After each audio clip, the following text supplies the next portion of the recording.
ఫలితం మీద ఇదే నియోజకవర్గానికి సంబంధించినటువంటి పార్లమెంట్ సభ్యుడు కేంద్ర మంత్రి అయినటువంటి కిషన్ రెడ్డి స్పందిస్తున్నారు. ఆయన ఏమన్నారు ఒకసారి చూద్దాం.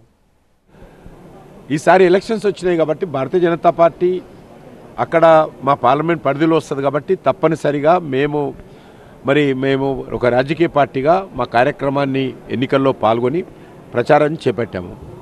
మాకు ఉన్నంతలో అక్కడ ఉన్నటువంటి రాజకీయ నేపథ్యంలో పెద్ద ఎత్తున మజ్లిస్ పార్టీ పూర్తి స్థాయిలో కాంగ్రెస్ పార్టీకి మద్దతు ఇచ్చింది. మజ్లిస్లో ఉన్నటువంటి ఒక గ్రూపు వాళ్ళు కొంతమంది టీఆర్ఎస్కు సమర్థించినట్టు తెలుస్తున్నారు. దానికి సంబంధించి పూర్తి అనాలసిస్ చేసుకోవాలా. మాకు సంబంధించినంత వరకు మేము ఎలక్షన్స్ ముందు మేము ఓడిపోతామని చెప్పడానికి వెళ్ళలేదు. కాబట్టి ఎన్నికల్లో మేము పూర్తి స్థాయిలో మా శక్తిని కేంద్రీకరించి మా స్థానిక కార్యకర్తలను కూడగట్టి ప్రచారం చేశాము.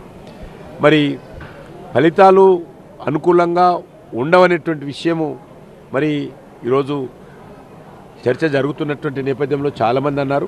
అయినప్పటికీ కూడా మేము ఎక్కడ కూడా తగ్గకుండా ఎన్నికల ప్రచారం చేశాము. ఈ ఫలితాలు శిరసావహిస్తాం.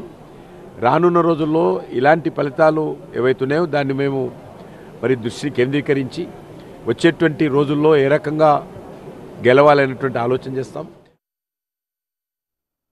ఓకే, ఖచ్చితంగా ఇది సమీక్షించుకోవాల్సినటువంటి సమయం అన్నది కిషన్ రెడ్డి మాట. ఎందుకంటే గత ఎన్నికల్లో ఇదే నియోజకవర్గంలో ఇదే భారతీయ జనతా పార్టీకి సంబంధించినటువంటి అభ్యర్థి దీపక్ రెడ్డి 25,866 ఓట్లు తెచ్చుకోగలిగారు. కానీ ఈసారి ఇంకా అఫీషియల్గా 10th రౌండ్కి సంబంధించినటువంటి రిజల్ట్ రావాల్సి ఉంది.